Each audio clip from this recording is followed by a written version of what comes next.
Hello friends, welcome back to this channel. दोस्तों, इस video में हम बात करेंगे वोडाफोन आइडिया लिमिटेड के लिए। बट स्टार्टिंग करें उससे पहले आपसे दो रिक्वेस्ट करना चाहूँगा। पहले रिक्वेस्ट ये है दोस्तों कि अगर आप चैनल को फर्स्ट टाइम देख रहे हैं, मेक श्योर कि सब्सक्राइब करके बेल आइकन को हिट कर लीजिए ताकि आपको आने वाले समय में वीडियोज़ की नोटिफिकेशन मिस ना हो। और दूसरी चीज़ कि अगर आप डीमेट या ट्रेडिंग अकाउंट ओपन कराना चाहते हैं, डिस्क्रिप्शन बॉक्स में लिंक आपके लिए दिया गया है।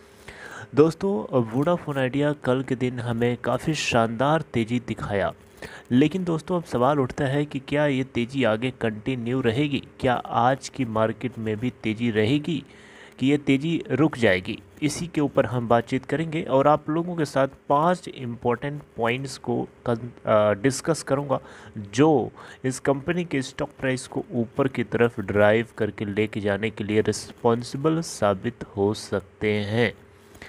Are you getting my point? चलिए आइए देखते हैं कल की सिचुएशन क्या रही वोडाफोन आइडिया लिमिटेड के अंदर। देखिए, कल 11.10 के प्राइस के ऊपर ओपन हुआ, बस 5 पैसे की गैप अप ओपनिंग हुई। उसके बाद 13.25 का पूरे इंट्राडे में हाई बनाता है, जो कि इसके पिछले 10 महीनों का रिकॉर्ड तोड़ दिया।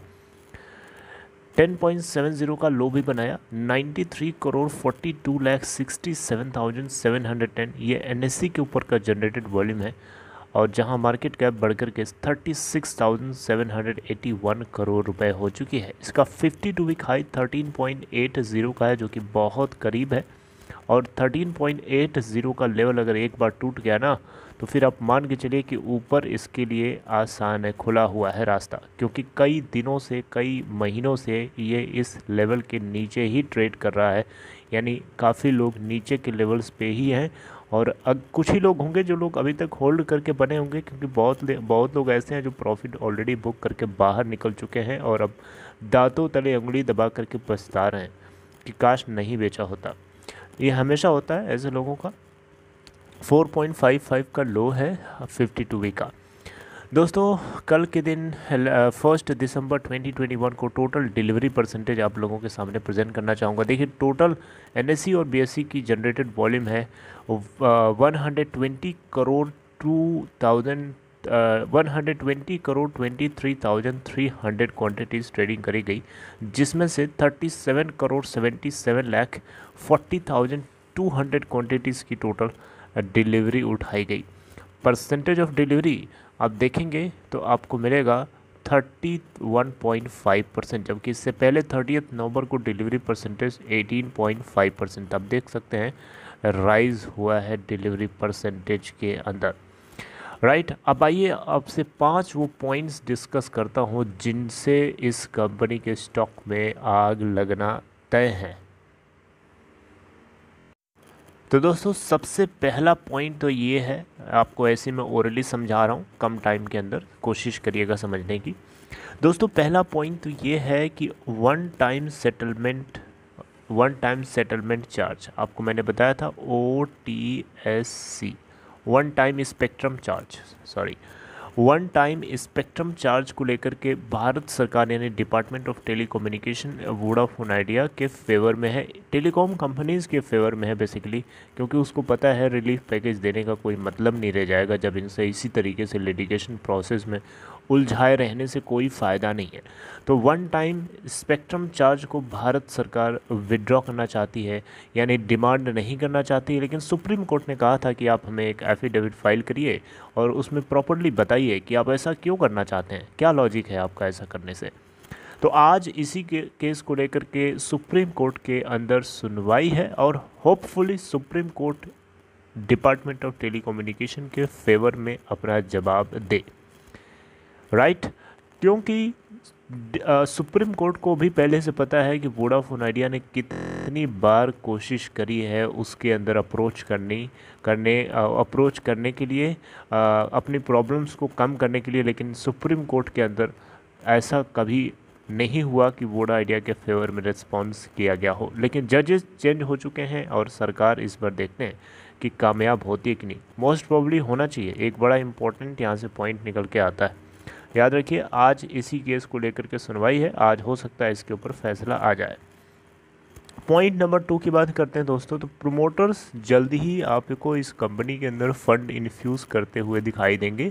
वोडाफोन अपने इंडस टार के अंदर थोड़ी बहुत स्टेक को डाइवेस्ट करेगा और उसको इस कंपनी के अंदर इन्फ्यूज़ करने की कोशिश करेगा, ऐसा सूत्रों के हिसाब से पता चला है। ये इस चीज़ को कंपनी की तरफ से कंफर्म नहीं किया गया है। इसके अलावा $150 मिलियन पर्सनल कैपेसिटी के हिसाब से बिरला जी यानी कुमार मंगलम बिरला अपने साइड से लगाने की कोशिश करेंगे इस कंपनी में। अगेन इसको भी कंपनी ने पुष्टि नहीं किया, इसकी भी कंफर्मेशन कंपनी ने नहीं दिया है।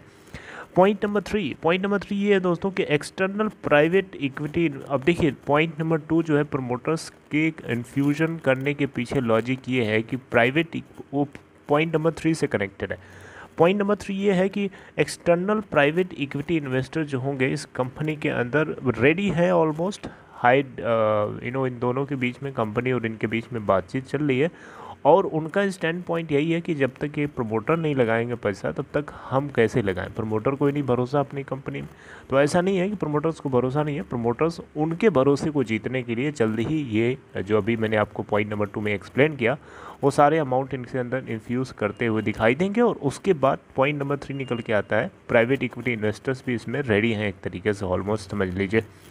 पॉइंट नंबर 4 ये है दोस्तों कि डोमेस्टिक इंस्टीट्यूशनल इन्वेस्टर्स जिसमें LIC सबसे बड़ा इन्वेस्टर है, ये भी अपनी हिस्सेदारी को धीरे बढ़ा रहे हैं, लेकिन बढ़ा रहे हैं धीरे धीरे, राइट। इसके अलावा 5वां पॉइंट ये है कि नॉन कन्वर्टेबल डिबेंचर्स की मैच्योरिटी डेट आ गई है 13 दिसंबर 2021 के अराउंड शायद, आई एम प्रीटी श्योर। तो 13 दिसंबर एक पहली डेट होगी, पहली पेमेंट होगी नॉन कन्वर्टेबल डिबेंचर्स को लेकर के इस टाइम, और इसको लेकर के कंपनी अगर पेमेंट कर देती है तो मान के चलिए कि इसका स्टॉक प्राइस उड़ जाएगा, रॉकेट बन जाएगा, क्योंकि एक बहुत ही बड़ा एक पहली ड्यू ऑब्लिगेशन है कंपनी की जिसको लेकर के इन्वेस्टर्स की नज़रें बनी हुई हैं, बैंक्स की नज़रें बनी हुई हैं, DIIs FIIs सब की नज़रें इसी पे ऊपर बनी हुई हैं, राइट। तो दोस्तों ये 5 मैंने अपने तरफ से पॉइंट्स को डिस्कस करने की कोशिश करी, जो हो सकता है इसमें से कुछ सही हो सकता है कुछ गलत हो। मुझे लगता है कि सारे पॉइंट्स सही होने चाहिए। आपको कितने पॉइंट्स लगता है कि करेक्ट हो, आप मुझे कमेंट बॉक्स में चाहे तो बता सकते हैं। बाकी आप परेशान ना होइए, चीज़ों को समझिए, सुनिए और उसके अकॉर्डिंग आप फैसला लीजिए। बहुत से लोग इसमें एग्ज़िट कर चुके हैं और दांतों तले उंगली दबा करके पछता रहे हैं, तो मैं उनसे यही कहूँगा कि आप भी पैनिक मत करो, मौका देख करके आप भी एंट्री कर सकते हो। कोई अभी बहुत ज़्यादा हाई वैल्यूएशन नहीं है, लेकिन यही अब 50-40 के ऊपर भाग गया तब तो भैया अब आप खुद ही डिसाइड करिएगा क्या करना है, उसके ऊपर मैं नहीं बात कर पाऊँगा। खैर दोस्तों, अगर आपको ये कंटेंट अच्छा लगा तो आप इसे सपोर्ट करने के लिए लाइक और शेयर चाहें तो कर सकते हैं। बाकी अपना ख्याल रखिए, हम लोग आगे कुछ और डिस्कस करते हैं next time with next video. Take care.